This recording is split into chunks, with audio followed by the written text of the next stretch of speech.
जय श्री कृष्ण दोस्तों। आज की इस वीडियो में हम जानेंगे कि तुलसी में रोज जल चढ़ाने और तुलसी के पास दीपक जलाने से क्या फल मिलता है। एक बार की बात है, देवी सत्यभामा भगवान श्री कृष्ण के पास आती है और उनसे पूछने लगती है, हे स्वामी, आप नित्य तुलसी को जल देते हैं और देवी रुक्मिणी नित्य तुलसी के पास दीपक जलाती है। इसके पीछे क्या रहस्य है? कृपया आप मुझे तुलसी को जल देने और तुलसी के पास दीपक जलाने का महत्व बताइए। तब भगवान श्री कृष्ण कहते हैं, हे देवी सत्यभामा, आपने अत्यंत महत्वपूर्ण प्रश्न किया है। देवी तुलसी लक्ष्मी का ही अवतार है। देवी तुलसी भगवान विष्णु को अत्यंत प्रिय है, इसलिए ये मुझे भी सबसे अधिक प्रिय है।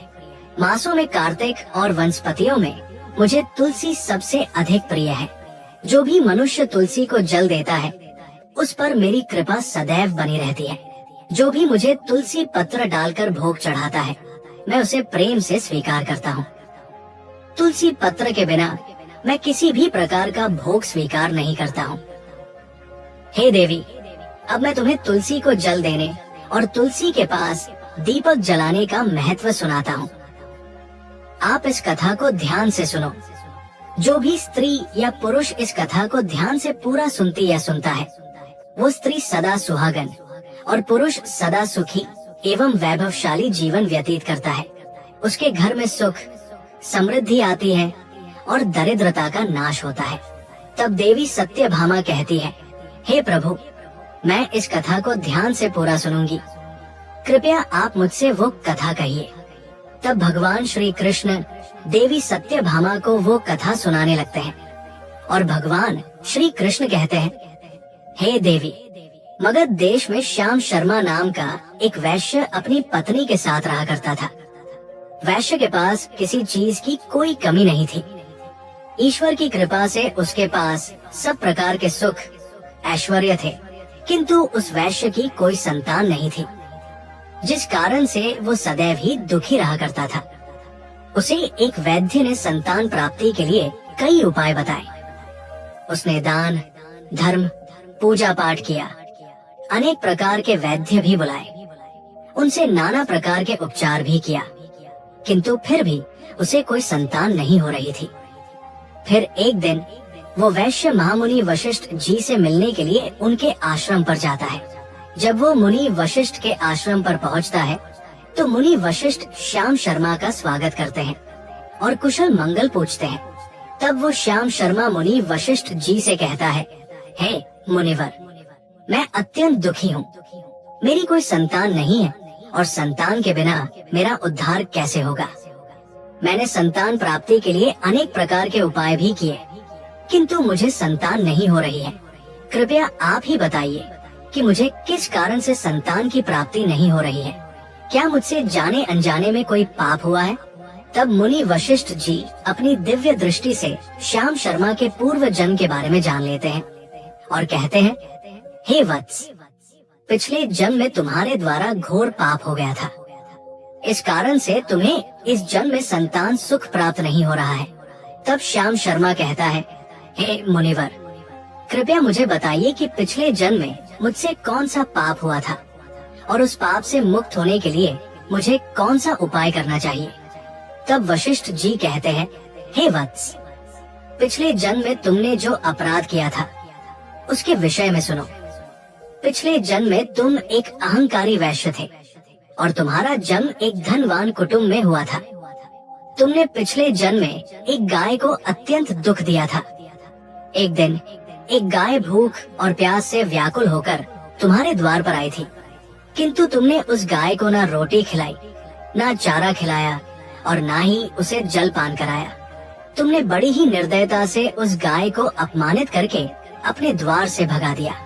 उस गाय ने अभी अभी बछड़े को जन्म दिया हुआ था और भूख से व्याकुल होने के कारण वो गाय वहीं पर मूर्छित होकर गिर पड़ी और उस दिन वो अपने बछड़े को दूध नहीं पिला पाई।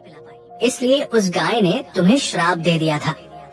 उस गाय के श्राप के कारण तुम्हारी ऐसी दुर्दशा हुई है और उस गाय के श्राप के कारण ही तुम्हें इस जन्म में संतान नहीं हो रही है।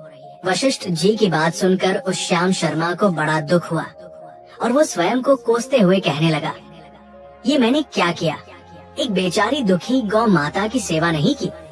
मैंने बहुत बड़ा अपराध किया है और उसी का दंड मुझे भोगना पड़ रहा है। श्याम शर्मा वशिष्ठ जी से कहता है, हे मुनिवार, अब मैं इस पाप का प्रायश्चित कैसे करूं? कृपया आप ही मेरा मार्गदर्शन कीजिए।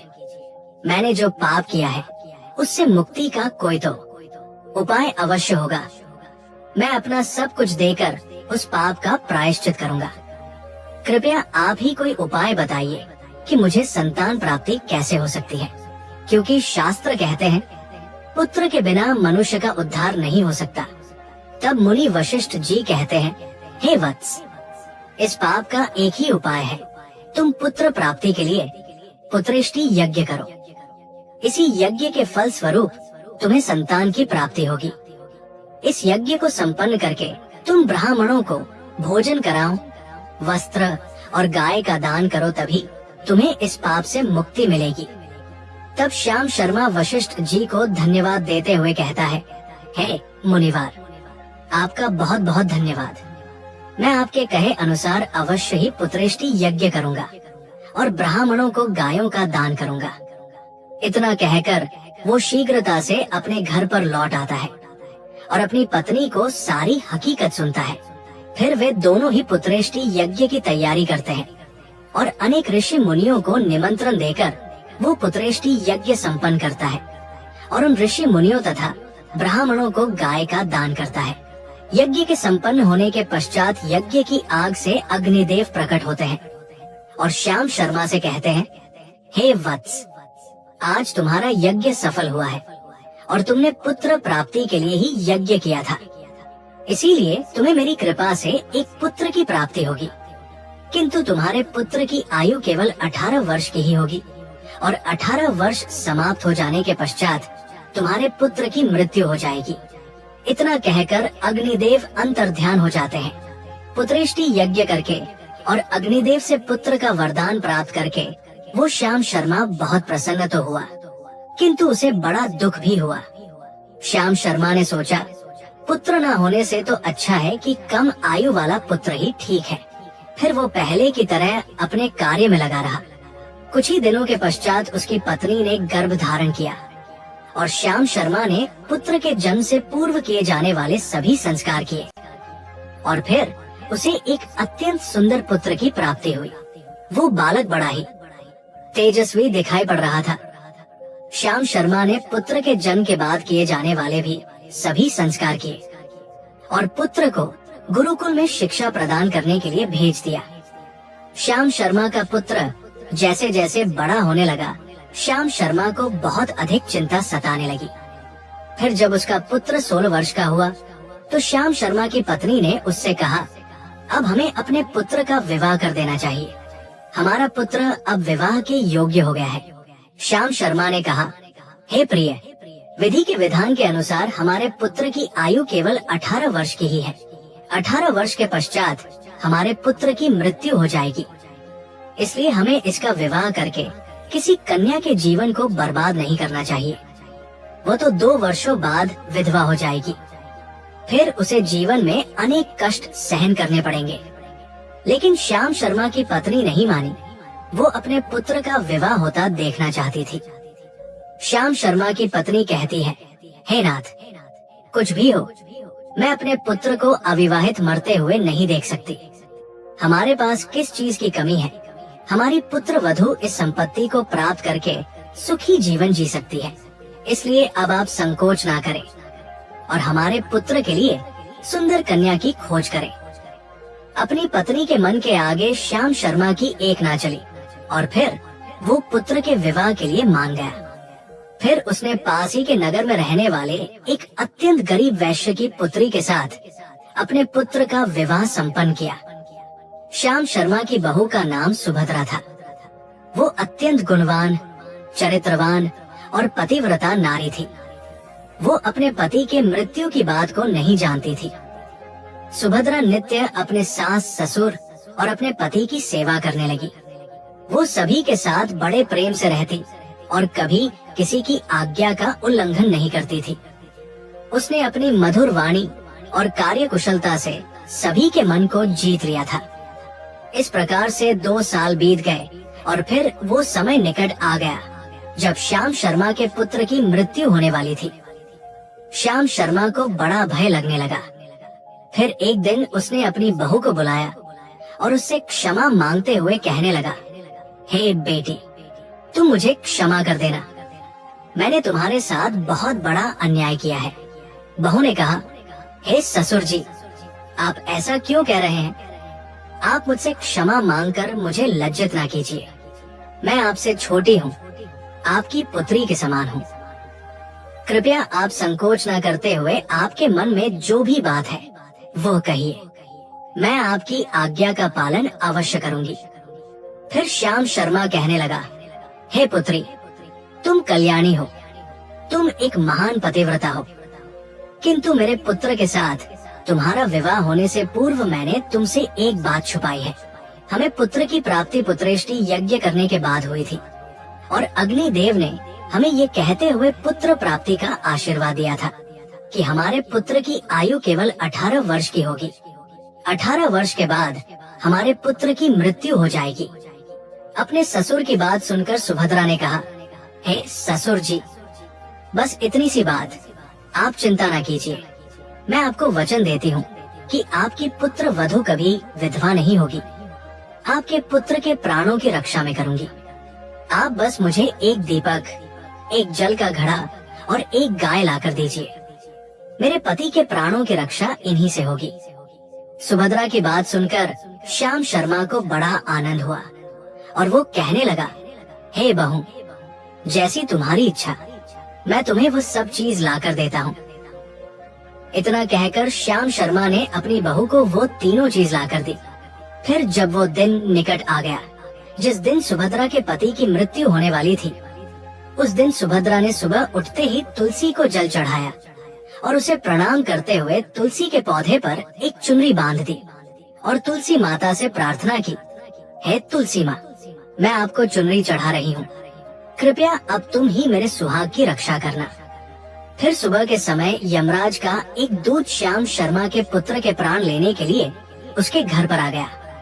जैसे ही वो घर में प्रवेश करने लगा, तब तुलसी के पौधे ने उसे रोक दिया और कहा, हे यमदूत, इस घर में निवास करने वाली स्त्री ने मुझे चुनरी चढ़ाई है और इसलिए अब इसके सुहाग की रक्षा मैं कर रही हूँ। तुम इसके घर में प्रवेश नहीं कर सकते। इतना कहकर तुलसी ने यमराज के उस दूत को घर में जाने से रोक दिया। वो दूत भयभीत होकर सुभद्रा के पति के प्राण लिए बगैर ही यमपुरी लौट गया और यमपुरी में जाकर उसने यमराज से कहा, हे धर्मराज, मैं धरती लोक पर एक पुरुष के प्राण लेने के लिए गया था, किंतु तुलसी के पौधे ने मेरा रास्ता रोका लिया। उस तुलसी के पौधे के कारण मैं घर में प्रवेश नहीं कर पा रहा हूँ। इस बात पर यमराज को बड़ा क्रोध आ गया। फिर उन्होंने अन्य दूतों को बुलाया और कहा, तुम अब शाम के समय सुभद्रा के घर पर जाओ। जब तुलसी का पौधा सो रहा होगा, तब तुम उसके पति के प्राण लेकर यमलोक आ जाओ। फिर शाम के समय यमराज के 2 दूत सुभद्रा के घर की ओर निकल पड़े। सुभद्रा ने शाम होते ही तुलसी के पास एक दीपक जला दिया और उससे प्रार्थना की, हे दीपक, अब तुम ही मेरे पति के प्राणों की रक्षा करो। यमराज के दूत मेरे पति के प्राण लेने के लिए आ रहे हैं। फिर शाम हो गई, तुलसी का पौधा सो गया और यमराज के 2 दूत सुभद्रा के घर के सामने आकर खड़े हो गए और सोचने लगे, अब तो इस मनुष्य के प्राण लेकर ही हम यमपुरी लौटेंगे। जैसे ही यम के दूत सुभद्रा के घर में प्रवेश करने लगे, तुलसी के पास जलाए हुए दीपक ने उनका रास्ता रोक दिया और कहा, हे दूतों, तुम अब इस सुभद्रा के पति के प्राण नहीं ले जा सकते। उस स्त्री ने मुझे प्रज्वलित करके उसके पति के प्राणों की रक्षा करने की प्रार्थना की है, इसीलिए अब मैं उसके पति के प्राणों की रक्षा कर रहा हूँ। इसलिए तुम आज उसके पति के प्राण नहीं ले जा सकते। तुम यहीं से लौट जाओ, नहीं तो मैं सब कुछ जलाकर भस्म कर दूंगा और मेरी अग्नि में तुम दोनों भी जलकर भस्म हो जाओगे। उस दीपक की बात सुनकर यमराज के दोनों दूत अत्यंत भयभीत हो गए और फिर से लौटकर यमराज के पास चले गए। वहाँ पर जाकर उन्होंने यमराज को सारा वृतांत सुनाते हुए कहा, हे धर्मराज, आपकी आज्ञा का पालन करते हुए हम दोनों शाम के समय उस पुरुष के प्राण लेने के लिए गए थे, किंतु तुलसी के पास जलाए हुए दीपक ने हमारा रास्ता रोक दिया, इसीलिए हम खाली हाथ ही लौट आए। ये सुनकर यमराज को बड़ा क्रोध आ गया। फिर उन्होंने अन्य 4 दूतों को बुलाया और कहा, अब तुम सुबह उस सुभद्रा के जागने से पहले जाओ और उसके पति के प्राण लेकर आ जाओ। यमराज की आज्ञा पाकर दूत सुबह सुभद्रा के घर की तरफ जाने लगे, लेकिन इधर सुभद्रा ने रात को ही घर के दरवाजे के सामने जल से भरा हुआ लोटा रख दिया और उससे प्रार्थना की कि मेरे पति की रक्षा कीजिए। यम के 2 दूत मेरे पति के प्राण लेने के लिए आ रहे हैं, अब आप ही मेरे सुहाग की रक्षा कर सकते हैं। इतना कहकर वो सुभद्रा सोने के लिए चली गई। इधर यम के दूत सुबह सुभद्रा के जागने से पहले ही उसके घर पर पहुंच गए। जैसे ही वो घर के अंदर प्रवेश करने लगे, तब उस लोटे के अंदर भरे हुए जल ने कहा, तुम रुक जाओ, अब तुम इस घर में प्रवेश नहीं कर सकते। ये घर अब मेरी सुरक्षा में है। मैं सुभद्रा के पति के प्राण तुम्हें लेकर जाने नहीं दूंगा। अगर तुमने इस घर में प्रवेश किया तो मैं नरक की अग्नि को बुझा दूंगा, जिसमें सारा नरक लोक डूब जाएगा। ये सुनकर यमराज के बेचारे दूत घबरा गए और एक दूसरे की तरफ देखकर उस स्थान से भाग गए। वे सभी यम के दूत यमराज के पास लौट गए और उनसे कहने लगे, हे धर्मराज, आपकी आज्ञा का पालन करने के लिए हम चारों सुबह सुभद्रा के जागने से पहले ही उसके पति के प्राण लेने के लिए पहुंच गए थे, किंतु सुभद्रा के घर के बाहर रखे हुए जल के लोटे ने हमारा मार्ग रोक लिया और इसी कारण से हम उसके घर में प्रवेश नहीं कर सके। अब यमराज को बहुत ही अधिक क्रोध आ गया। इस बार उन्होंने 8 यमदूतों को बुलाया और कहा, हे यमदूतों, अब शीघ्रता से जाओ और बलपूर्वक उस मनुष्य के प्राण खींचकर यमलोक लेकर आओ। फिर वो 8 यमदूत यमराज की आज्ञा का पालन करते हुए पृथ्वी लोक पर उस सुभद्रा के घर के पास आते हैं, तो देखते हैं उस सुभद्रा के घर के सामने एक गाय खड़ी है। सुभद्रा ने यमदूतों के आने से पहले ही अपने घर के सामने गाय को बांध दिया था और गौ माता से विनती की थी, हे गौ माता, आज यमदूत मेरे पति के प्राण लेने के लिए आ रहे हैं, अब आप ही मेरे सुहाग की रक्षा कर सकती हो। हे गौ माता, मैं आपकी शरण में आई हूँ, कृपया मुझे विधवा होने से बचा लीजिए। तब उस गाय ने कहा, हे पुत्री, तुम चिंता मत करो, तुम्हारे पति के प्राणों की रक्षा मैं स्वयं करूंगी। मेरे होते हुए यम के दूत तुम्हारे घर में प्रवेश नहीं कर पाएंगे, इसलिए तुम चिंता से मुक्त होकर घर में अपने पति की सेवा करो। फिर जैसे ही वे यमदूत घर के अंदर प्रवेश करने के लिए आगे बढ़ते हैं, तभी वो गाय उन्हें रोक देती है और कहती है, इस घर में तुम लोग प्रवेश नहीं कर सकते, इस घर की रक्षा मैं कर रही हूँ और मेरे रहते कोई भी इस घर के अंदर प्रवेश नहीं कर सकता। यदि तुमने घर के अंदर प्रवेश करने का प्रयत्न किया तो मैं तुम सभी को श्राप दे दूंगी। अगर तुम्हें इस घर के अंदर प्रवेश करना है तो तुम्हें पहले मेरे प्राण लेने पड़ेंगे और तुम सभी को गो हत्या का पाप लगेगा, जिसका कोई प्रायश्चित नहीं है। वहाँ पर उपस्थित सभी यमदूत गाय के द्वारा श्राप देने की बात सुनकर भयभीत हो गए। वे जानते थे कि गाय के द्वारा दिए गए श्राप से कोई मुक्त नहीं कर सकता और गो हत्या तो संसार का सबसे जघन्य अपराध और महापाप है, जिसका कोई प्रायश्चित भी नहीं है। इसीलिए वे सभी वहाँ से लौटकर यमराज के पास चले गए। यमपुरी जाकर उन यमदूतों ने यमराज को सारा वृतांत सुनाते हुए कहा, हे धर्मराज, उस सुभद्रा के पति के प्राणों की रक्षा एक गाय कर रही है। उस गाय ने हमें श्राप देने की बात कही, इसीलिए हम सभी भयभीत होकर वापस लौट आए हैं। हमें गाय का सामना करने की शक्ति नहीं है। उन यमदूतों की बात सुनकर यमराज आग बबूला हो गए और स्वयं अपने भैंसे पर सवार होकर पृथ्वी लोक की ओर निकल पड़े। यमराज अपने भैंसे पर सवार होकर उस सुभद्रा के घर के पास चले आते हैं।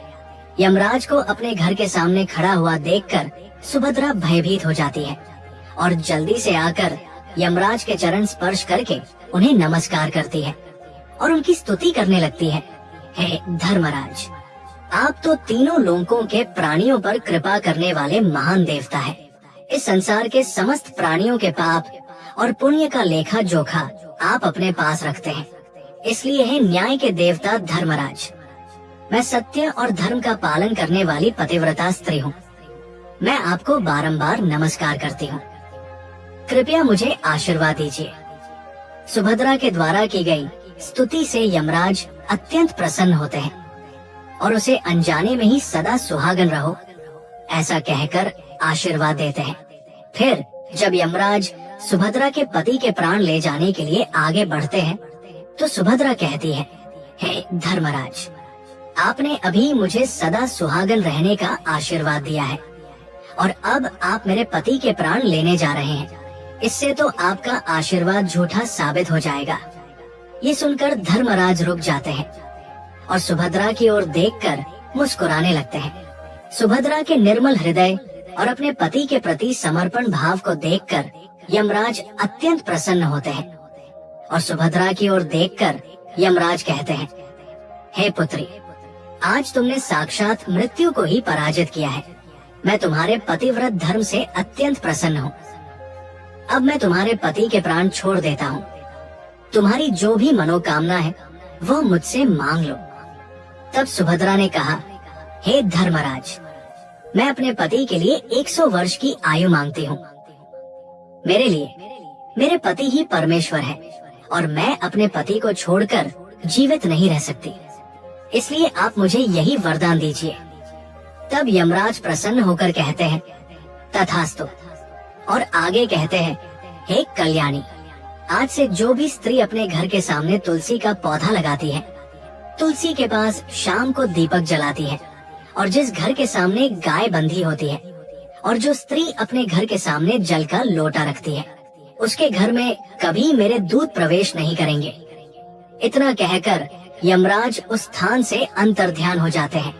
तब भगवान श्री कृष्ण कहते हैं, हे देवी, इस प्रकार से उस सुभद्रा ने अपने पतिव्रता का पालन करके उसकी मृत्यु को टाल दिया था।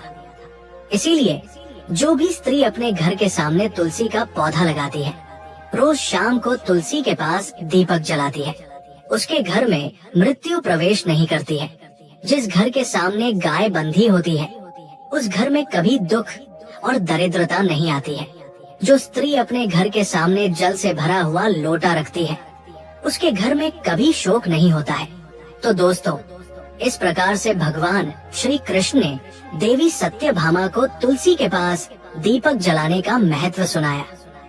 दोस्तों, अगर आपको ये कथा पसंद आई हो तो वीडियो को लाइक करें, इसे अपने दोस्तों और परिवार के साथ साझा करें और कमेंट में जय श्री कृष्ण जरूर लिखें। और साथ ही